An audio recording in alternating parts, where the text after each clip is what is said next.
Graphic design करताना तयार केलेले ऑब्जेक्ट्स आवश्यकतेप्रमाणे मूव्ह, कॉपी, रोटेट, स्केल करावे लागतात.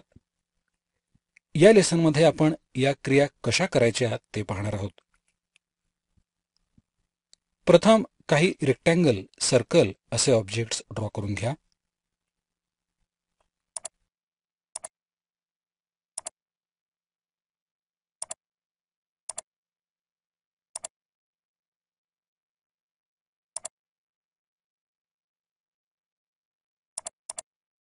जो ऑब्जेक्ट मूव्ह करायचा आहे तो पिक टूलने सिलेक्ट करा.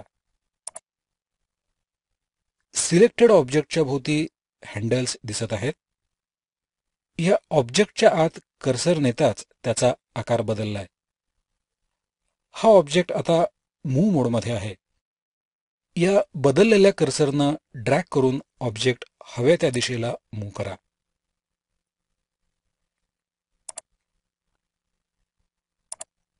कोरल ड्रॉ मधील स्नॅप या सुविधेचा उपयोग ऑब्जेक्ट अगदी अचूकपणे मूव्ह करताना होतो.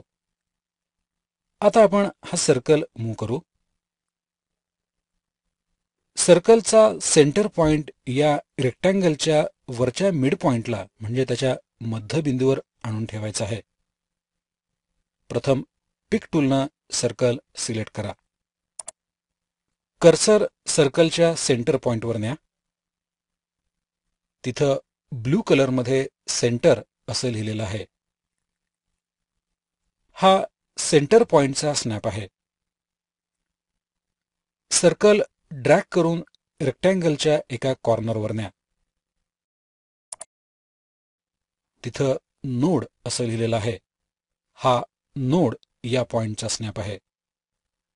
कर्सर सावकाश ड्रॅग करून रेक्टँगलच्या साईडवर न्या.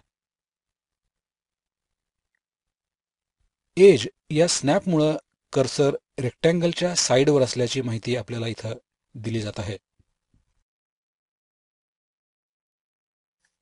कर्सर साधारण या साईडच्या मध्यभागी आला की तिथं मिड पॉइंट हा स्नॅप दिसतो. या ठिकाणी माऊसचं दाबून ठेवलेलं बटन सोडून द्या. सर्कलचा सेंटर पॉइंट अगदी अचूकपणे रेक्टँगलच्या या मिड पॉइंटवर प्लेस झालेला आहे.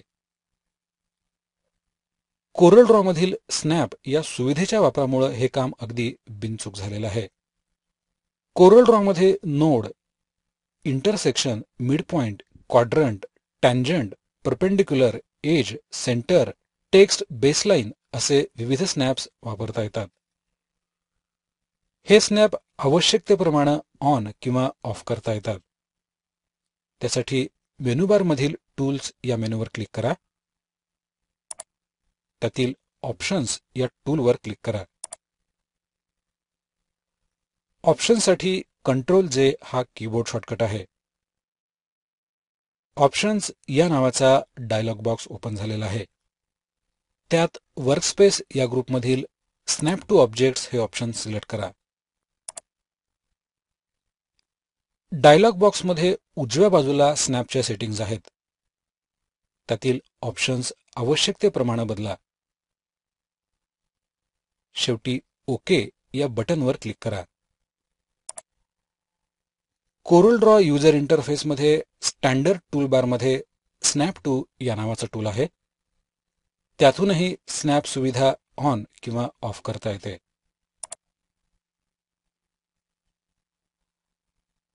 ऑब्जेक्ट मूव्ह करण्यासाठी कीबोर्डवरील चारही ॲरो कीजचा वापर करता येतो. प्रथम पिक टूलनं ऑब्जेक्ट सिलेक्ट करा आणि त्यानंतर कीबोर्डवरील अप ॲरो ही की एकदा हिट करा. ऑब्जेक्ट वरच्या दिशेनं मूव्ह झालेला आहे. अप ॲरो की तशीच दाबून ठेवा. ऑब्जेक्ट सलगपणे वरच्या दिशेला मूव्ह होतो आहे. याचप्रमाणे डाऊन तसंच लेफ्ट आणि राईट या ॲरो कीज वापरून त्या दिशेला ऑब्जेक्ट मूव्ह करता येतो.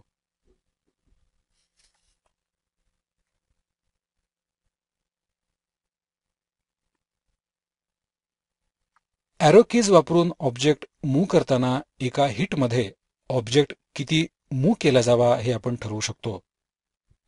त्यासाठी डॉक्युमेंटमध्ये प्रथम मोकळ्या जागी पिक टूलनं क्लिक करा. क्लिक करताना कोणताही ऑब्जेक्ट सिलेक्ट होत नाही याची खात्री करा. डॉक्युमेंटमध्ये मोकळ्या जागी क्लिक केल्यानं प्रॉपर्टी बारमध्ये डॉक्युमेंटच्या प्रॉपर्टीज दिसू लागतात. यात नज डिस्टन्स या नावाचं एक टूल आहे. यात सध्या 0.01 इंचेस ही व्हॅल्यू आहे.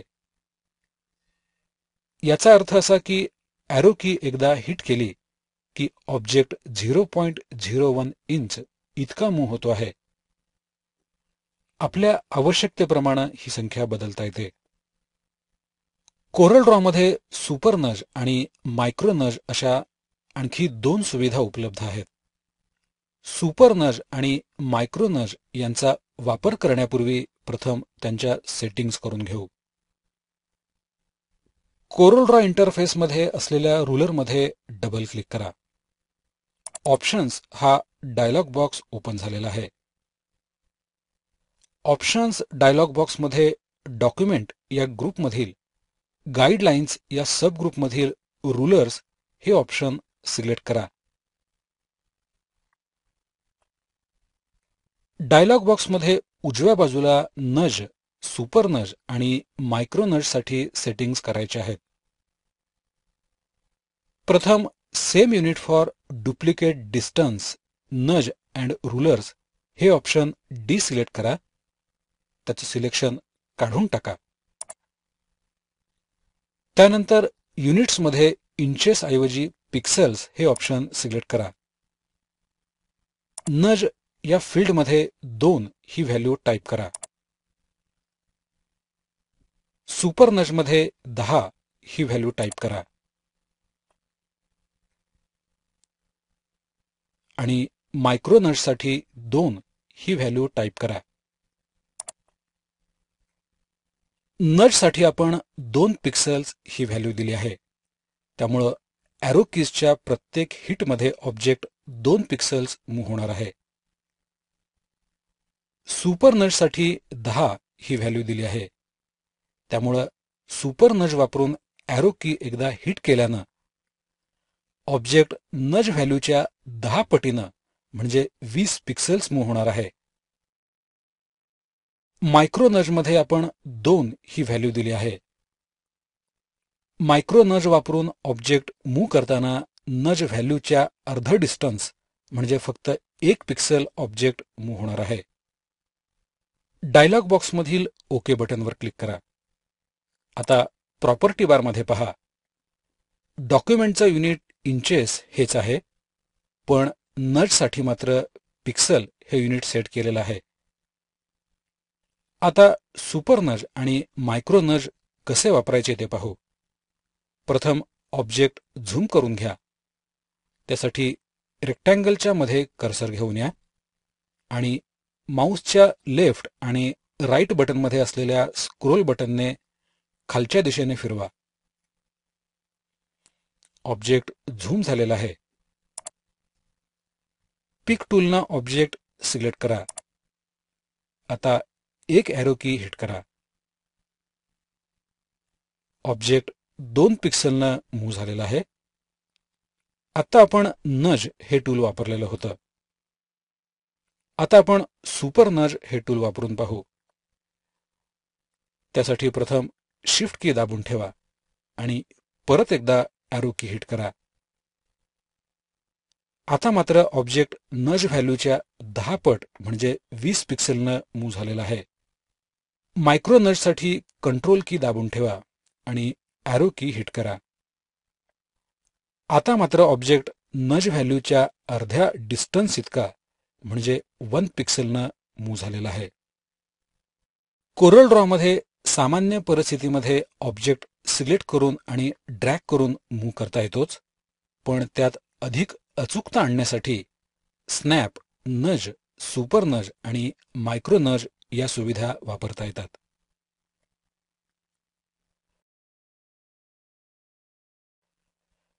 ऑब्जेक्ट रोटेट करण्यासाठी म्हणजे फिरवण्यासाठी प्रॉपर्टी बारमध्ये अँगल ऑफ रोटेशन या नावाचं टूल आहे. त्यात हवी असलेली अँगल व्हॅल्यू टाईप करून ऑब्जेक्ट रोटेट करता येतो.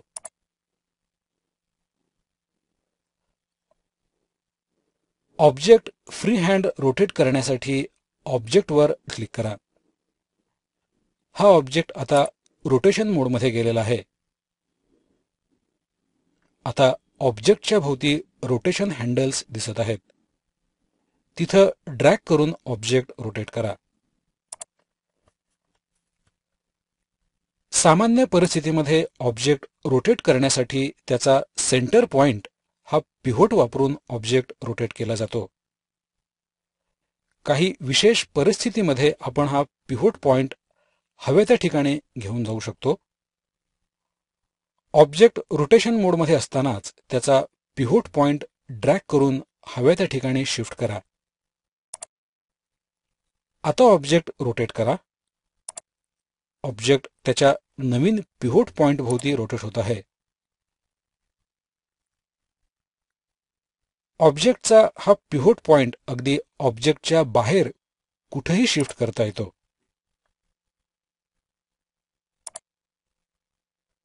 स्थान बदललेला हा पिव्होट पॉइंट परत त्याच्या मूळ ठिकाणी आणून ठेवता येतो. ऑब्जेक्ट रोटेशन मोडमध्ये असतानाच तो स्क्यू केला जाऊ शकतो. त्यासाठी यापैकी कोणत्याही स्क्यू हँडलला ड्रॅग करा.